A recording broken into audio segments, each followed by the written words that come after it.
sabar untuk bapak-bapak depan saya hari ini.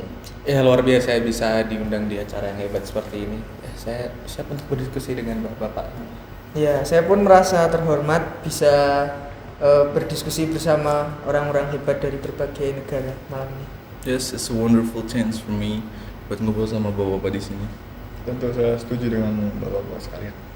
Baik, terima kasih untuk bapak-bapak. Kita langsung aja Pak, saya ingin bertanya kepada bapak-bapak yang sangat berwibawa, sangat intelligent, knowledgeable di malam hari ini. Nah, saya mau ingin bertanya, tanggapan bapak-bapak terhadap eksistensi fakta-fakta militer saat ini yang semakin menguat, eksistensinya seperti tambahan anggota NATO dan juga eksistensi kerjasama militer baru seperti AUKUS, itu apalagi bagaimana adanya konflik di Cina Selatan saat ini yang bisa mengkeruh keadaan. Oke, kalau dari Bapak Ganesh sendiri bagaimana pandangan Bapak? Mungkin kalau dari saya yang mengamati secara langsung mengenai pertahanan, apalagi dengan pertahanan, fakta pertahanan ini ya Mbak, itu sebenarnya asal mula dari fakta pertahanan sendiri itu untuk keamanan kolektif dan juga pencegahan konflik dari negara-negara itu sendiri. Dan mungkin kalau dari saya yang tidak bisa secara langsung menyebutkan kalau saya pro atas hal tersebut, cuman mungkin adanya konflik di negara-negara tertentu itu bukan karena fakta pertahanannya, cuman karena emang ada kepentingan yang ada di dalamnya. Baik. Kalau dari Bapak James William sendiri bagaimana Pak?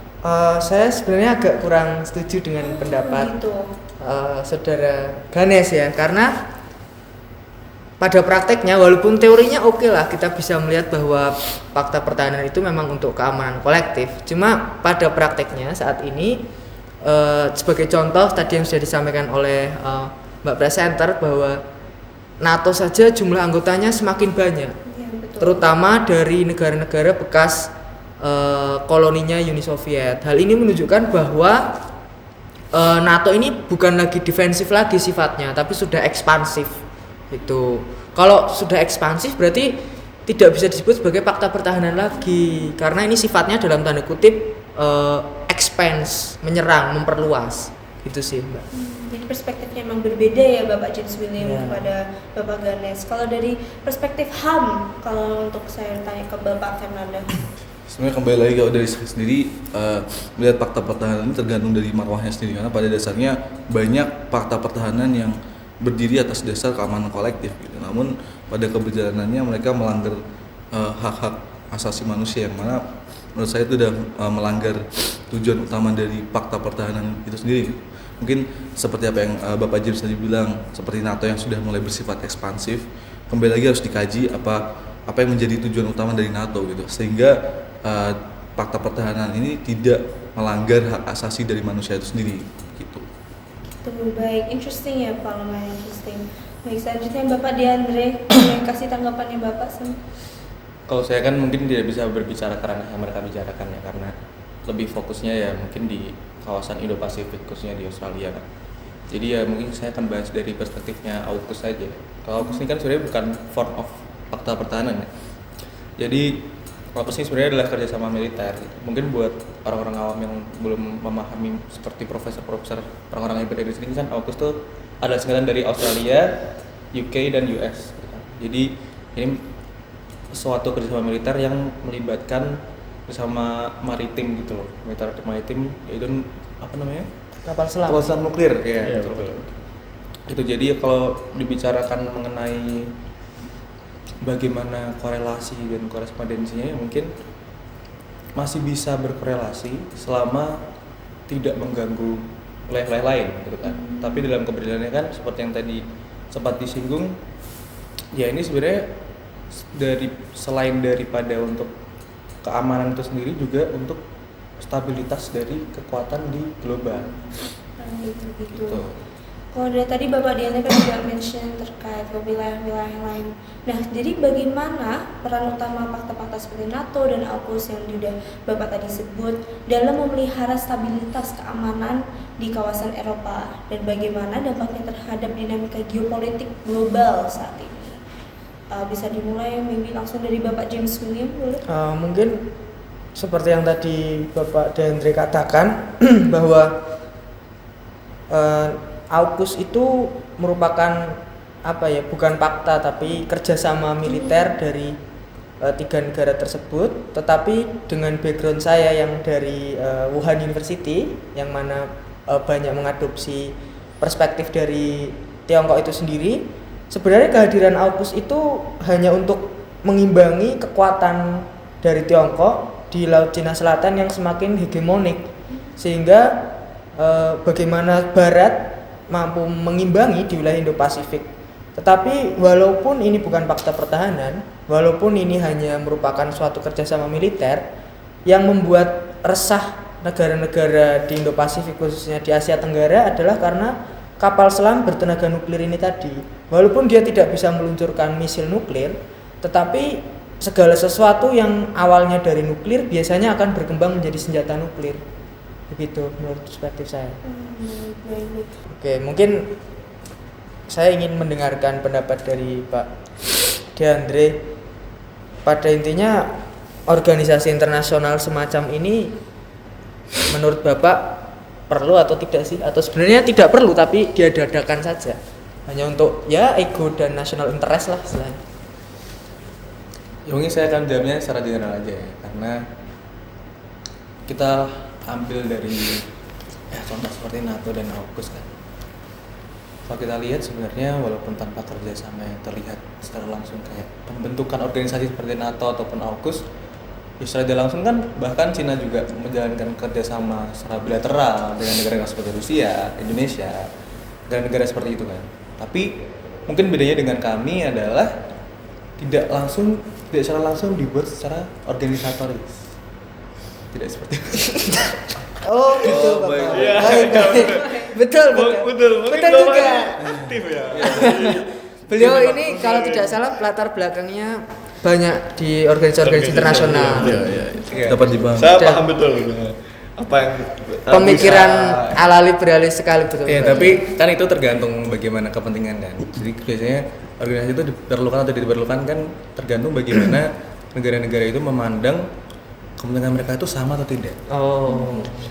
Kalau punya kepentingan yang sama, visi dan misi yang sama, selain mereka bisa bekerja sama untuk satu sama lain, mereka juga bisa secara tidak langsung menyamakan posisi mereka atau mengeseimbangkan kekuatan politik, ekonomi dan militer di kancah global. Jadi kalau dibilang perlu atau tidak perlu, kita bisa balik lagi menelaah dari fungsi dan kepentingan mereka gitu Pak. Betul. Mungkin saya coba tanya ke Mbak Sasa, apabila Mbak Sasa diberatkan sebagai suatu negara nih, sebagai suatu individu yang memiliki organ-organ di dalamnya, yang organ-organ itu bisa dikatakan sebagai sektor-sektor dari bidang-bidang yang Mbak Sasa kembangkan.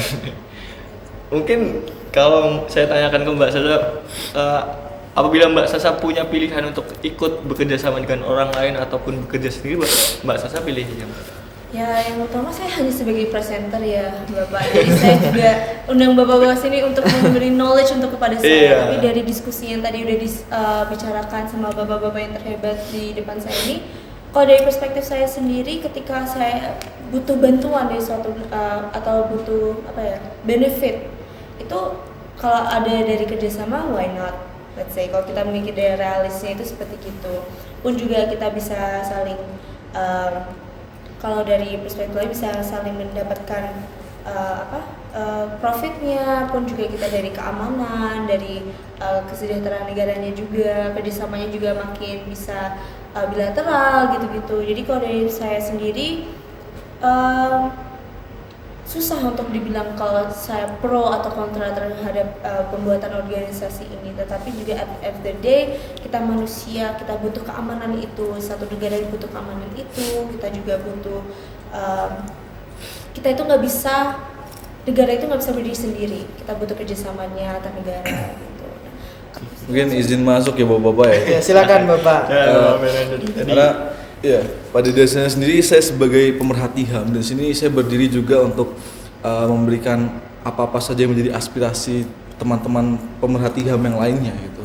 Karena pada dasarnya teman-teman ini cukup concern juga dengan fakta pertahanan itu sendiri gitu.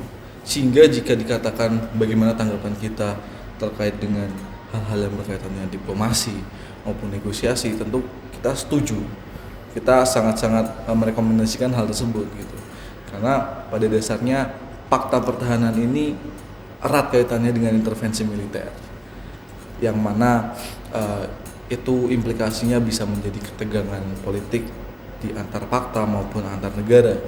Sehingga kami sebagai pemerhati HAM melihat diplomasi pun juga negosiasi merupakan hal utama yang bisa kita lakukan, hal utama yang harus kita selalu gaungkan gitu.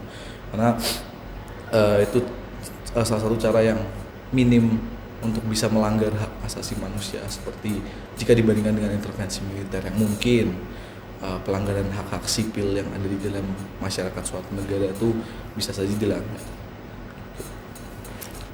Pilihannya kalau masalah fakta pertahanan itu, dulu Bung Karno pernah mengatakan bahwa akar dari segala konflik itu fakta pertahanan sebenarnya, Pak. Iya.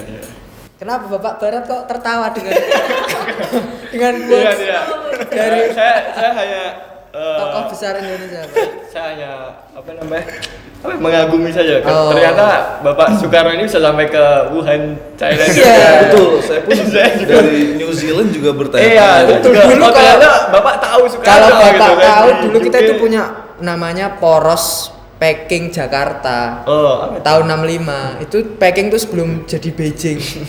Itu nama ibu kota Cina dulu tuh Peking sebelum Beijing. Kita punya poros kerjasama jadi kayak sister city gitu, Pak.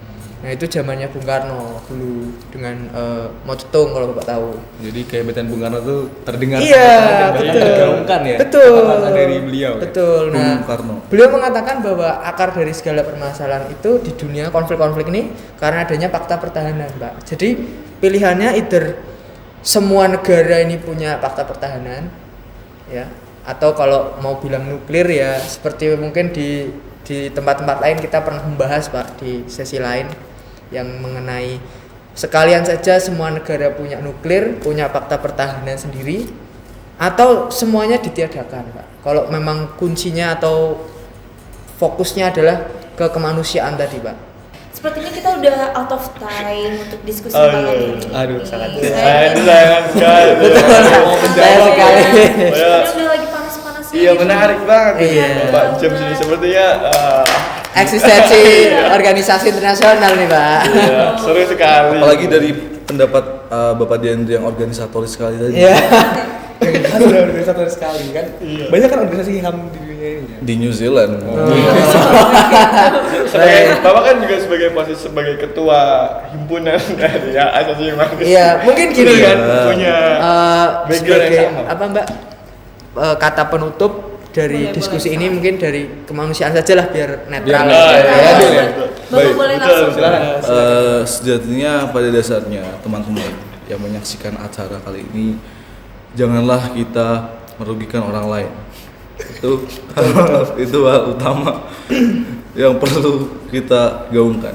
Kenapa? Karena pada dasarnya jika di hati saja kita sudah bisa ingin ada perasaan untuk menyakiti orang lain, kita tidak akan bisa menebarkan kebermanfaatan. Konteksnya bisa diambil lebih jauh ke dalam konteks fakta pertahanan yang sedang diobrolkan dengan bapak-bapak ini gitu. Karena memang pada dasarnya setiap fakta pertahanan ini punya kepentingannya masing-masing. Namun jangan sampai kepentingan itu merugikan pihak-pihak lainnya gitu. Karena di sini kita istilahnya berdiri sebagai satu, bumi cuma satu. Kalau bumi rusak kita mau tinggal di mana? Terima kasih. Assalamualaikum. Terima kasih luar biasa. Terima kasih, Bapak. Terima kasih, Pak. Hebat sekali. Terima kasih, Bapak. Terima kasih atas